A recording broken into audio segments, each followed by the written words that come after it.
اهلا وسهلا بيكم في حلقة جديدة من قناة سينما اونلاين. في حلقة النهاردة احنا رجعنا بمراجعة جديدة، والفيلم اللي هنتكلم عنه النهاردة هو سو اكس. قبل بس ما نخش في الحلقة يا ريت تعملوا لايك وتشاركوا الحلقة في كل مكان، ولو انتوا لسه ما اشتركتوش في القناة انزلوا دلوقتي اشتركوا. يلا بينا نخش في الحلقة. Live or die, the choice is yours. فيلم سو اكس بينتمي لنوعية الرعب الدموي، وهو الجزء العاشر من سلسلة افلام سو، السلسلة الاكثر دموية في تاريخ السينما بالنسبة لي. ويفضل قبل ما تشوف الفيلم تتفرج على الجزء الاول والتاني، وده عشان الجزء العاشر احداثه بتقع بين احداث اول جزئين، فمهم جدا تكون متفرج عليهم، خصوصا الجزء الاول. الفيلم من بطولة توبن بيل وشومن سميث وسونوفي ماكويدي وستيفن بيرند وابطال تانيين، ومن إخراج كيفن جروتارت، واللي أخرج قبل كده الجزء السادس والسابع من السلسلة.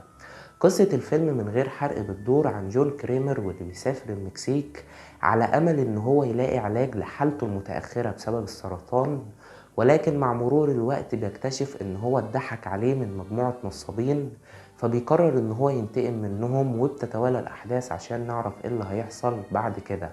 طيب تمام، نخش في المميزات. اول ميزة القصة.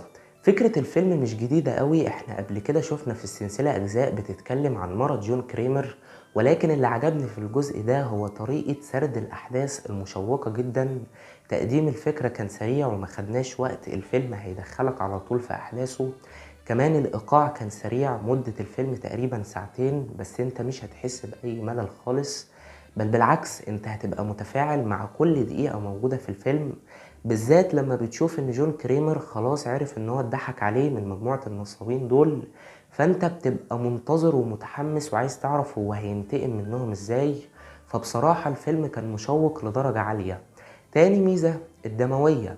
اي حد بيقرف من الدم الكتير ومن التعذيب والتقطيع يبقى الفيلم ده مش ليه خالص، انما الناس اللي زي حالاتي من عشاق سلسلة افلام سو، اقدر اقول لكم ان انتوا على موعد مع جزء جديد دموي بشكل مش طبيعي. هو كده كده سلسلة افلام سو كلها بتتميز بالدموية والدموية الجامدة، فجرعة الدموية في الجزء ده كانت عالية جدا، وده يرجع لابتكار وتصميم الالعاب اللي كان حلو بشكل اكثر من رائع. في مشاهد كده لما كان جون كريمر بيشرح للضحية اللي عليها الدور، بيشرح لها اللعبة وازاي تعيش، يعني انا كنت بقول لنفسي انت معقولة يا عم هتعمل فيهم كده؟ يعني عفى الله عما سلف، سامحهم، يا ريتهم ما ضحكوا عليك. حتى هو في جملة حلوة قوي بيقولها في الفيلم، بيقول لهم انتوا ما بين كل الناس اللي انتوا نصبتوا عليهم جيتوا تنصبوا على جون كريمر، اللي هو جيتوا تنصبوا على اللي ما بيرحمش. فالالعاب في الجزء ده كانت حلوة ودموية بشكل فظيع.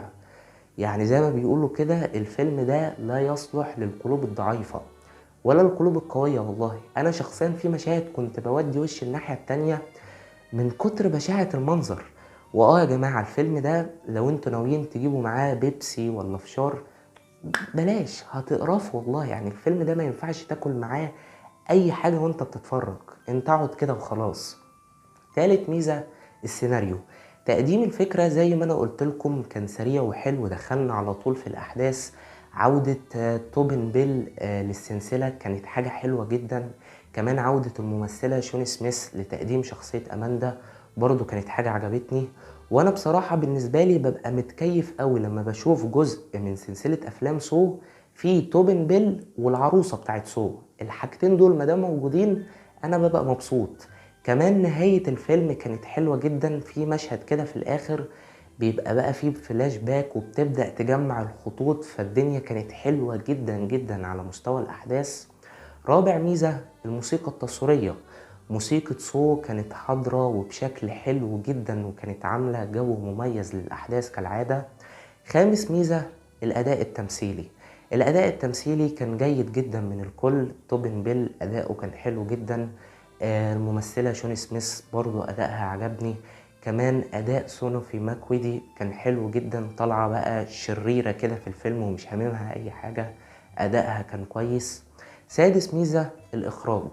الفيلم تصويره ما كناش بنخرج لأماكن كتيرة جدا، هي ساحة التعذيب اللي مجمع بقى فيها كل الشخصيات وبيعذبهم، ولكن انا اكتر حاجة طبعا عجبتني في الاخراج هو تنفيذ الالعاب وتنفيذ المشاهد الدموية. الجزء ده بالنسبة لي انا شايف ان هو من اكتر الاجزاء الدموية اللي موجودة في السلسلة بصراحة. يعني احنا لو رتبنا كده العشر اجزاء من حيث الاقل للاعلى من ناحية الدموية، فالجزء العاشر هيبقى في مرحلة متقدمة اوي الصراحة. طيب تمام كده، المميزات خلصت، نخش على العيوب.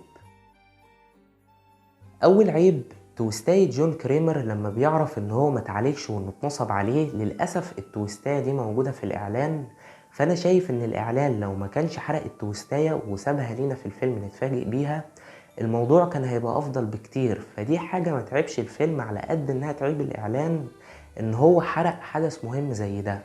تاني عيب، السيناريو بيجيب لك ان مجموعة الاشخاص اللي نصبت على جون كريمر مش اول مرة تنصب، لا دي نصبت على ناس كتيرة جدا. فهل من الناس اللي اتنصب عليهم مفيش حد حس كده ان هو حالته زي ما هي وما تحسنش وانه اتنصب عليه، فما فكرش مثلا انه يبلغ الشرطة؟ فدور الشرطة في الفيلم ما كانش موجود. ولكن نقطة زي دي ما تأثرش قوي في الفيلم، لان النوعية اللي زي دي من الافلام انت بتبقى داخلها لهدف معين. يعني الفيلم بينتمي لنوعية الرعب الدموي، فانت داخل عشان تتفرج على مشاهد دموية ورعب. فلو الفيلم نجح في ده خلاص يبقى الدنيا تمام، وفعلا الفيلم نجح في اللي هو عايز يقدمه. طيب تمام كده العيوب خلصت، نخش على التقييم النهائي. تقييمي لفيلم سو اكس هو 9/10. واحد من افضل اجزاء السلسلة ومن افضل الافلام عموما اللي نزلت السنة دي. الفيلم يستحق المشاهدة جدا، وشوفوه احسن في السينما. وطبعا اللي شاف الفيلم ياريت يكتب لي رأيه وتقييمه تحت في التعليقات. ويا رب الحلقة تكون عجبتكم، ولو عجبتكم اعملوا لايك وشيروا الحلقة في كل مكان، واشتركوا في القناة لو اول مرة، وما تنسوش تتابعوا صفحة سينما اونلاين على الفيسبوك. شكرا جدا لكم على المشاهدة، اشوفكم على خير، سلام.